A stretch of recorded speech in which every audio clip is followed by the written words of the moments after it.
right, then welcome to our first Rook talk of the day. Please welcome with me Alex on Rook intro and what's new in Rook.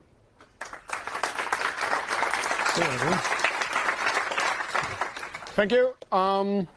Well, first of all, if technology works as we want. So, I'm Alexander. I'm a DevOps engineer at Cloudical. I'm one of the Rook maintainers and, well, certified Kubernetes administrator. So, before I'm just jumping into the topics, quick point that you see on the rough outline on what I'm going to talk about. First part, Kubernetes and storage. Just a quick point on how's it looking in Kubernetes, what's the situation, what is Rook, that you, well, get kind of a bit of an overview on what is Rook even, architecture, and then we're going to dive into the new features, also in the roadmap for the future. And just as a, well, last point to throw in, we are looking to graduate the project soon. So I'm going to talk about that in a bit as well. So Kubernetes and storage. In Kubernetes, if you want storage, you're, well, basically bound to use external storage, meaning, well, taking on-premise with bare metal as an example, you need to have some sort of storage already existing. Not to name any names, but, well, those bigger appliances for storage you might have. Well, if you're just on-premise, that might be already enough for you. But in general, with the storage there, it's not too portable. Meaning that if you go from on-premise and you're on the multi-cloud, hybrid cloud kind of trip, well, your appliance in the data center might not be sufficient for, well, your AWS or whatever cloud scenario. So, well, as we have it, if your appliance is in the basement and not in the AWS cloud or GCP, wherever, well, you need to have access to the services. That's not too much of a challenge if you're just on-premise, but, well, but it's in general just like it's not too portable unless you are in the same environment all the time. If you're more or less in a cloud environment, the problem that arises is, well, you're kind of locked in. Because if you're with AWS, well, you can use their EBS and their file system and, well, S3 and so on. At least S3 is a bit more open, if you will, so that's not too much of a problem, but normal, well, classic storage like block and file system storage is kind of a burden to have, well, switching from environments. Even though, as we have in Kubernetes storage classes and such, which kind of are, well, a bit of an abstraction there, well, it's still a bit of a challenge, because if you have a bug on, well, on, let's say, your local appliance storage, and you move it to AWS and you don't have the bug there, well, there's certain scenarios where it's simply a bit more important to have the same storage from your on-premise or whatever to full production. So, yeah. And another point, well, if you're a big company, you probably don't have that too much as a problem. You need to have someone that manages the storage. So if you just put some appliance in and, well, it runs, then, well, you might not need to manage it too much, but still, at least it feels a bit weird to just put in some appliance and, yeah, it runs, and it runs till it doesn't run. Yeah, well, so kind of the question there, who's managing the storage? So that's where we come to what is Rook. Rook is, well, a storage operator. The part of the operator part, I'm going to go into that concept a bit further later on. The part of operator is simply as it kind of implies. Well, I'm, for example, an operator to, well, operate, well, some crane or something. It's kind of the same if you think for Rook there. It's, well, operating things like Ceph HFS and other storage systems, storage software, backends, providers, how you want, name it. And the point with Rook there is that you have Kubernetes, oh well, fine, put Rook on it, you have Ceph, for example, or HFS. So it's generally not just about Ceph there, it's general point of those, complex storage systems, making them easy to run in your Kubernetes cluster. So, in containers in the end. And the part of where the Rook part with the operations is coming in is, it's trying to have it as abstract as possible, but with also a good amount of customizability way for the users, where Rook takes care of deploying, managing, installation, configuration, all those 100 steps. And, in the end, you create 1, 2 more objects to talk about the Kubernetes part there, and bam, Ceph cluster in your Kubernetes cluster, ready to be used by the applications. Well, if you want to bring that to production, there's a bit more to think about, like what's kind of distance on, but if you think about more on a lower level. Still, remains that Rook will take care as good as possible about those points for storage software. But let's kind of step a bit back there. Rook, it's open source, Apache 2.0 license. We're a project of the CNCF. We currently, that's also later on I said, we're looking to graduate the project as other projects like Kubernetes, Prometheus as well have already done graduating from CNCF, so we're trying to do that as well. As we had with the operator part, to make it easily possible in Kubernetes, we can introduce so-called custom resource definitions. Those are basically, a possibility for users, especially more, administrators of the cluster, to extend the Kubernetes API. So, for Rook, looking at Ceph there, we would, for example, have a Ceph cluster object. For, other purposes like, MySQL, for example, you might want to have like a MySQL database or something object, which, especially looking at, user experience for the developers. If they need a database, go ahead, create your MySQL database object, and some operator in the end will take care of creating all the things needed for the database. It's the same concept there for Rook.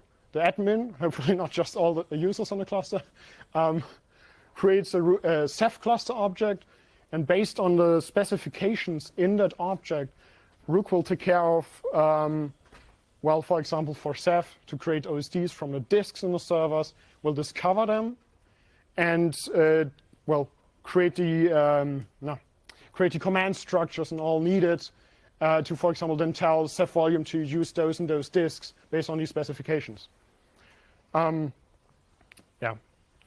I already mentioned that it's not just about Ceph. It's also about other storage, which, is, complicated to run. Ceph, CockroachDB, HFS, Cassandra, NFS, UGBDB.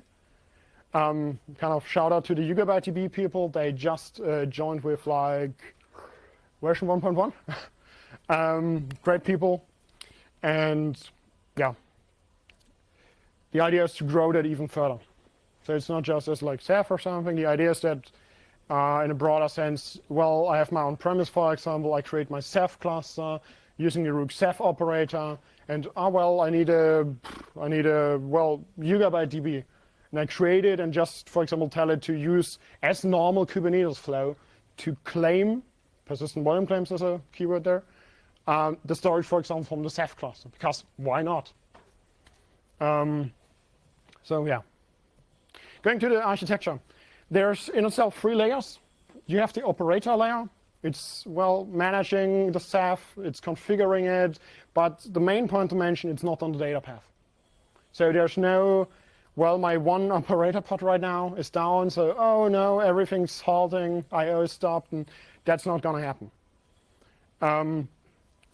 For the storage provisioning, thankfully, through the CSI, the container storage interface, it's, well, it's amazing as it's not just, well, there was something previously, don't remember,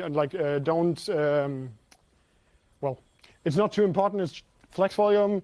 Point is, with CSI, it's more like a common solution for general storage. It has container storage interface as a name, but it's general interface to more or less be able to say, hey, give me 50 gigs of storage, and then on a node to say, hey, please mount the storage, for example. And that's great, as previously we had written our own flex volume driver, and well, it's a pain to maintain such a driver. So, but it's also it's not just for the Ceph part, it's also for HFS, for example, as they're also providing block storage and file system storage. Rook takes care of setting up the CSI driver as good as it can. Like there's definitely some points where, well, the admin needs to step in to create storage classes to maybe, well, have certain changes, certain security levels specified in the storage class or something. But main point is that Rook will normally get you, for example, Ceph HFS cluster in a state where you just need to create a storage class. So, yeah. So, as previously said for the operator is not on the data path. So no need to worry about operator crashing or anything, or being incompatible. It's just Ceph or HFS or Cassandra and so on. There's, well, yeah. Yeah. I mentioned previously like Rook Ceph operator, and there's even Rook HFS operator and so on. The point there is that it's separate operators. It is not like, yeah, I want to use Ceph, but because I install Rook, I have the Rook Ceph operator, HFS, and then and so on operated. It's not like it. That's the reason why it's split like that. If you want Ceph, well, go for the Ceph operator. If you want, let's say, Cassandra as an example, you use the Cassandra operator. So you have the freedom there to kind of say what you need and what you want.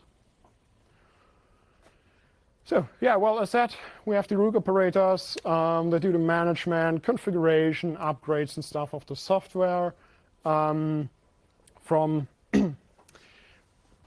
as previously said, with like the operators, and it's basically the same.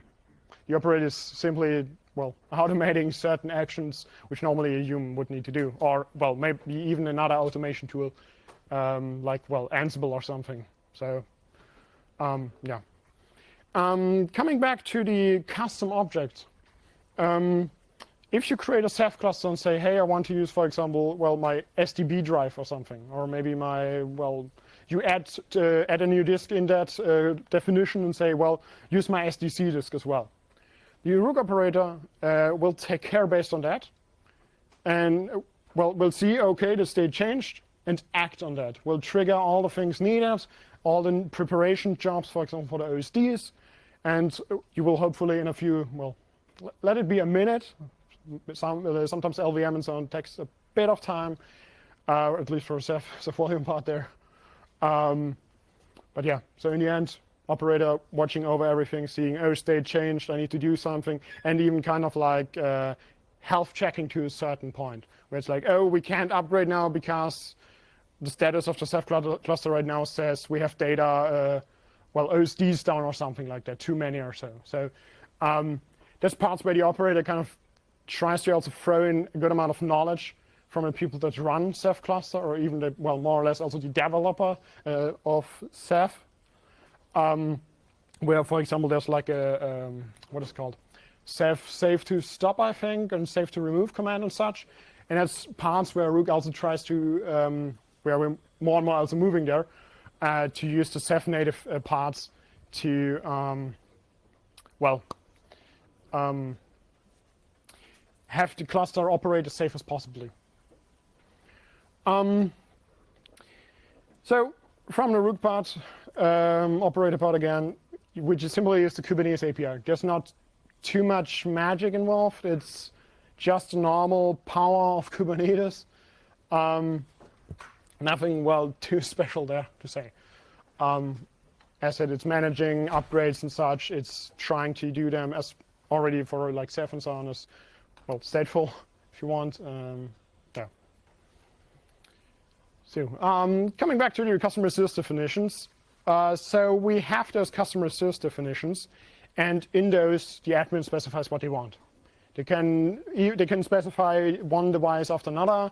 They can even, if they're in an AWS environment or in a cloud environment in general, they can even specify that storage should be taken from like the cloud provider and such through, again, like standard Kubernetes methods, persistent volume claims and such, and just a normal way of kind of doing it. And the object is basically, in the end, as Kubernetes wants it, it's the state as it's desired. So there's not, the Rook operator will try as long as possible to use the disk, even if it doesn't exist. Or there's mechanisms in play to hopefully prevent that, but just from a Kubernetes standpoint, if the object says, "Hey, use this disk," it would technically try forever, because the user wants the desired state to use this disk. So, yeah. So moving on to the new features. Yugabyte DB joined in 1.1. We're already at Rook release 1.2, but yay, new storage backend. Same goes here. We are a perfect example right now for the CRD part, the custom resources. We can define our own objects or even own APIs, and the people that create those CRDs can basically put in whatever they want, and even have, which is pretty powerful about Kubernetes, have validation and such in place. HFS. HFS has been able, thanks to Giovan Isa I think I'm butchering the name, Mustafa, has implemented multi-home network. That's a big challenge a bit still in Kubernetes. I can tell you, at least just from the general concept there, for projects such as Multus. If anyone has maybe heard about Multus yet. The idea is simply to have, again, Kubernetes native custom resources and such to easily be able to have multiple interfaces from the node, but even virtual overlay networks and such per application, per pod running in your Kubernetes cluster. He didn't just design it, he even implemented it. That's great, that's cool to see. Just kind of quick look here for their again part. We just specify a new part of configuration. In this case, I think there's even not just support for Multus, but I can't get the name right now. But in one of the other projects that's allowing custom networking stuff in Kubernetes and easily configure those networks to be used for this HFS cluster in this case. For Ceph, I think a lot of people, including me, have been kind of desperate for this feature. Partitions, finally, at least to kind of bring up what my case is.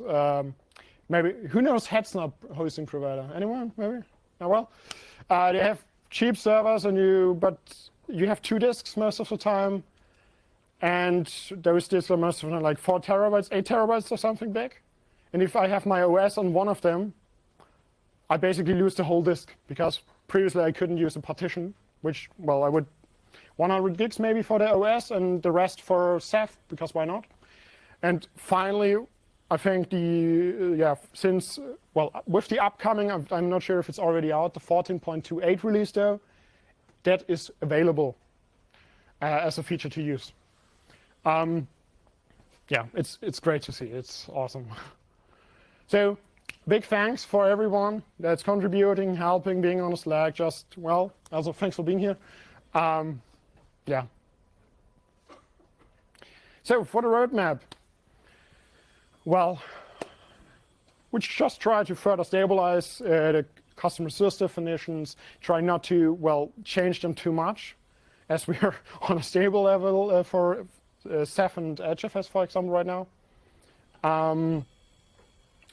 We try to use, we have our own code that does like the watching on the custom objects and such. Well, there's a bunch of other projects out there as well, which kind of offer a more commonly used approach to doing that, like the Operator SDK from Red Hat Chorus, I think there's two projects/companies. So the idea is to move away from our own stuff and get something which everybody uses. As we headed with UGDB journey for 1.1, we hope to get more storage providers on board with Rook. For Ceph, I talked about the multi-home network stuff for HFS. It's soon also coming to Ceph in, I think, where do we have it? It's planned for around 1.3, thanks to Sebastian Hahn again. Let me go back on the slide here. And for the Ceph parts, the manager part, who knows about the Ceph manager? Who knows about the Ceph manager dashboard? The idea there's a cool dashboard where everybody is working on to, in general, have better integration with such orchestration tools, like, the deep sea stuff and so on, like the existing, Rook also exists, but also for Rook side to even also better integrate it with that. That's one of the ideas there in the end, is that you can specify everything you want in the Ceph cluster object. But if you want, you can also just log into the dashboard, see which disks are available in each node, and then just click and say, make them OSDs or something. And we want to get there. We're not quite there yet, but it's getting better and better. For HFS, they simply want to to support new features that they have implemented in the project themselves. And one of the bigger parts here definitely is the CNCF project graduation. But besides that, there's more to come. So we saw that project graduation. I'm not gonna bore you too much with dates or anything. Point being, we joined the CNCF project as a sandbox project in like 2018 or something. And we further improved and stuff, and woo. Point being, we'll try to graduate in 2020. So hopefully around March. And besides looking from the past to now, a lot of numbers have increased, so that should probably mean something good, right? It's growing. To summarize that slide, Rook is growing further and further. We have done also, which is for a good amount of companies also very important, there was a security audit about Rook, an independent security audit. Was performed by the Trail of Bits guys. They even did the Kubernetes security audit, point being there were some vulnerabilities, we fixed them, or there's one or two small, not too critical things which are still being fixed. Point is, we got the security audit, it looks good, we didn't have too many critical things.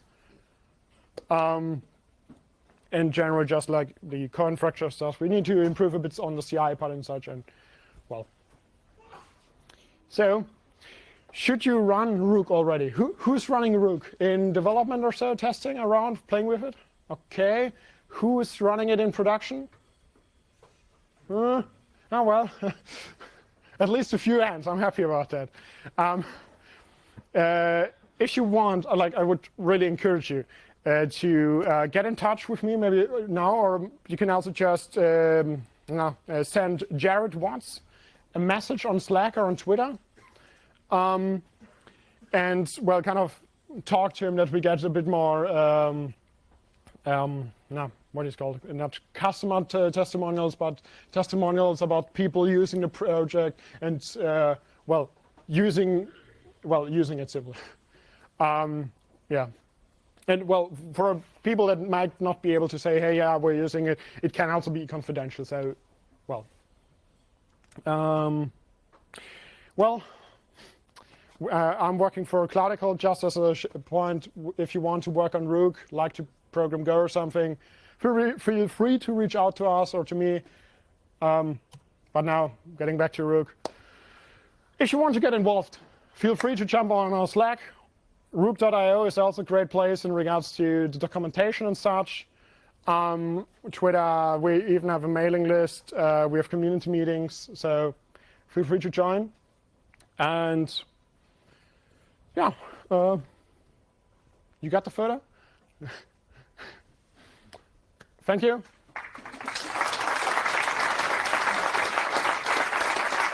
Good. If you have any questions, feel free to ask them now. I'll try to repeat them as we will. Some audio issues. Yeah?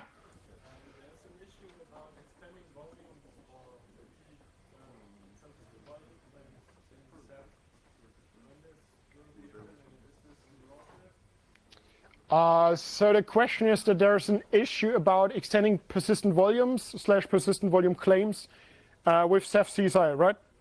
Yes. That is solved. Well, it's solved in master, to be that guy, but it's backported as far as I know to 1.2 something, 1.22 or. Yeah, it is in 1.2 as far as I know, but not released yet, or it is already in the latest patch release. Point being, Ceph CSI, which brought this feature, which is for them the 2.00 release, has brought this feature finally. Probably worth checking out github.com/ceph/ceph-CSI. I hope they've updated their feature table below. Yeah. Is it possible to use multiple storage operators in one Kubernetes cluster? So I want to use Ceph and HFS in the same cluster. Is that possible? So the question is it possible to use multiple, well, Rook storage operators, for example, Rook Ceph and Rook HFS in the same cluster? Well, technically speaking, yeah, sure. That's not a problem. They're in itself independent. Well, if you use the same disk for both, there is a chance that one might take a disk first before the other or something. But well, it's you have two people fighting over the same disk, for example. Then it's not a clash of the operators because they don't know about each other, but just a clash of the disk on the servers.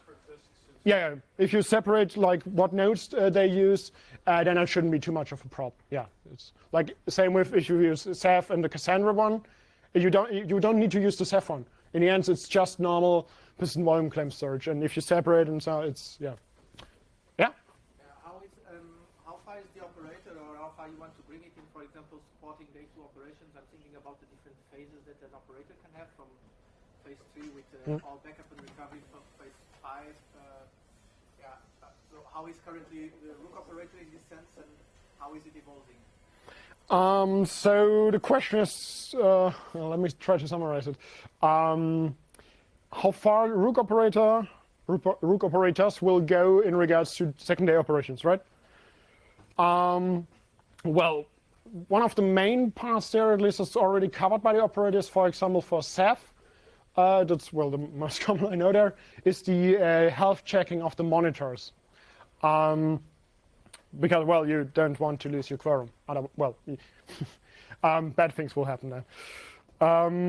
In regards to backups of volumes and such, that's not a thing Rook is looking too much into, simply due to the fact there's already a big ecosystem around it, like, where do we have it? From Stash project, the Stash operator, well, it's even an operator which has CRDs as well. There is Hepti.io, or it was previously, I think it's VMware or something now, with their Arc project. I hope they didn't rename it as well. Yeah, Valero, yeah, the new name.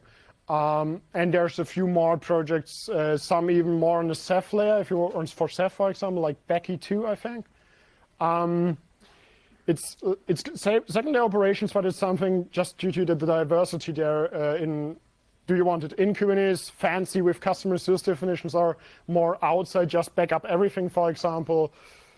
Well, and at least one phrase that kind of stuck with me from some people that do a bit more in regards to Ceph is if you want to back up a Ceph cluster, put in a Ceph cluster besides it. And it's like, well, yeah.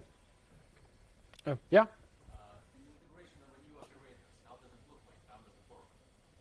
How the integration? So let's imagine there is a new operator that you want to integrate. How does it work? So you mean if you want to add a new storage backend, basically? So the question is, what do you need to do basically to add a new storage provider? Well, we're trying to improve that even further now. The main idea is that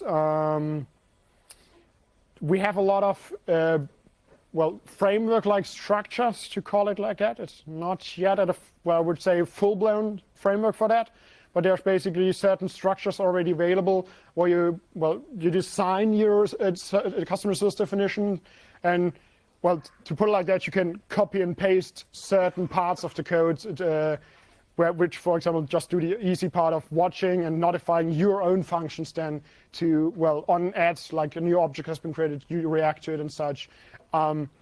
There's a good amount of functions already available. It can be still improved, like I said. It's more like we're moving more and more to be a framework in that regard. Yeah. Okay, any other? One Rook installation server, multiple Kubernetes installation. So the question is if one Rook Ceph installation can support multiple clusters. To a certain extent, yes. You would have, let's assume the following. You have one cluster with the Rook Ceph on it, and you have, let's say, 3 other clusters, 3 other Kubernetes clusters. You would use Rook Ceph just as normal in the first cluster to get Ceph running, and in the other 3 clusters, you could also use Rook there to, with the, forgot the name, external cluster integration, where you would take the access key and such from this cluster, give it to each cluster, and then the Rook Ceph operator can also set up the certain things like Ceph CSI and such. Though one important thing there to mention is the Rook Ceph cluster in the cluster, you need to run it with host network true as of right now. Because the other nodes and such, they need to be able to access the OSDs and the mons and everything in the end. So that's one of the kind of restrictions as we have right now. Yeah. Okay. 2 more minutes if there's more questions. If you don't have any questions anymore, I got a few stickers still with me, so feel free to grab them. So, yeah. Thank you. Cool.